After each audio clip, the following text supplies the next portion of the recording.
Hello, Highland families. This is Mr. Kraft, principal of Highland School, and today I want to give you a quick walkthrough of our District 58 remote learning weekly plans.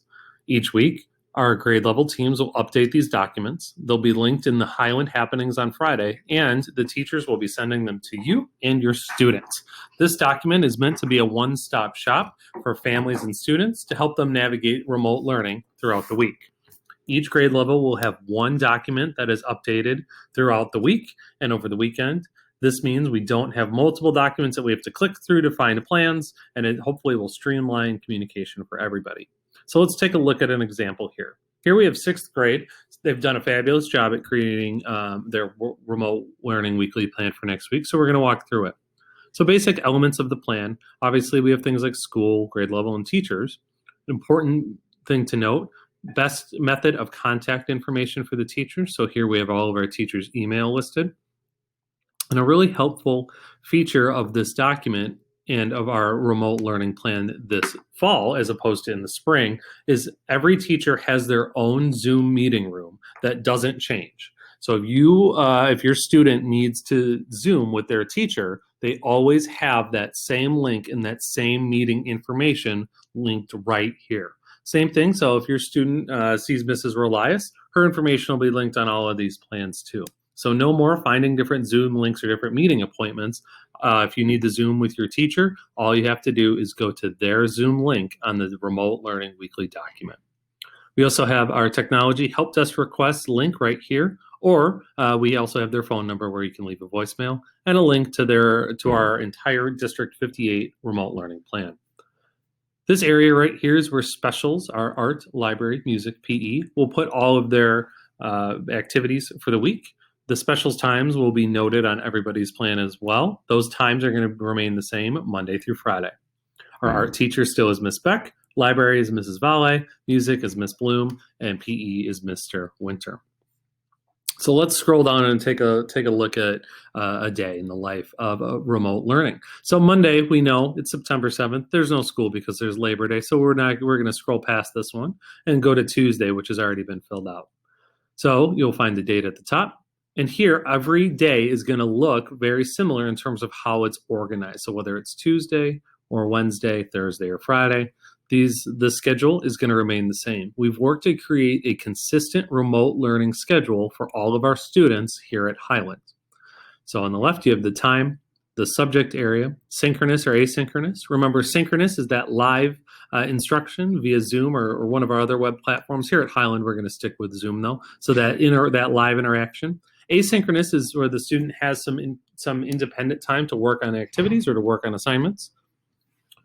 So we list if it's synchronous or asynchronous. Here, we have a good example of where some of the time might be synchronous and some might be asynchronous. That's where the classroom teacher is going to communicate directly with students and say, okay, you 3 or 4 students, I want to have, we're going to do some small group instruction. Why don't you log on to our Zoom?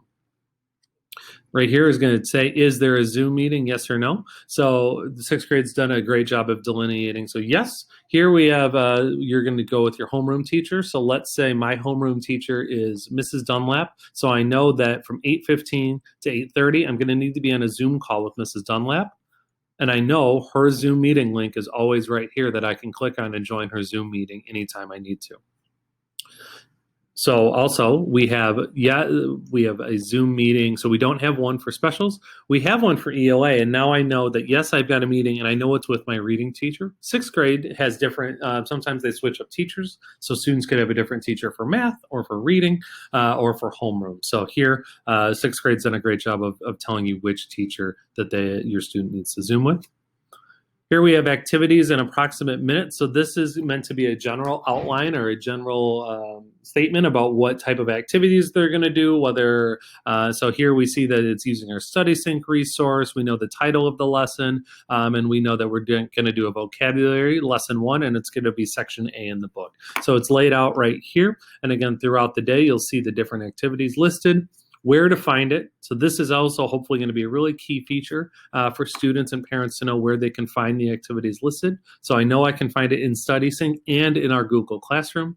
And finally, the submission field. So does this activity require me to submit something to the teacher? Here we have some no's, but in math, I see that, yep, at the end of that time, I should be submitting something in big ideas.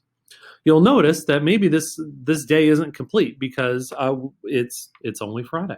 It's Friday at about 9:30 when I'm making this video. So our teachers still have some time where, as we plan as educators and as teachers, sometimes our plans change, or sometimes we want to meet as a team before we put something in. So this document is meant to be a live document, meaning that teachers are going to be making updates to it throughout the week, and things could be changing throughout the week.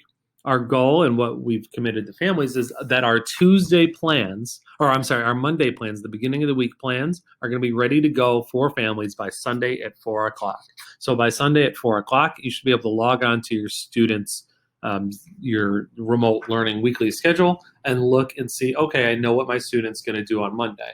But if I scroll all the way down, it might not be filled out for days like Friday. Now, our 6th grade team is go-getters, and they really want to make sure that they've got their week planned out as much as possible, but they're still maybe working on some things, whether it's science or social studies, or things may change throughout the week. It's really important to remember that this is a live document, but we're going to have the beginning of the week set for everybody by that Sunday at 4 o'clock time. Again, this document, we're hoping this helps our students, our parents, and our staff really have that clear method of communication, clear expectations for everybody, and what they need to do. Like I said, these will be emailed directly to parents and to families and students by 4 o'clock on Sunday, and will also be linked in the Highland happenings. And these are live documents. So check back for changes frequently, or get in the habit of having your student check back for changes frequently. But this is going to be your go-to spot for information. As always, if you have any questions or need anything from me or any of our teachers, please reach out to us. We'd be happy to help you through this process in any way we can. Take care.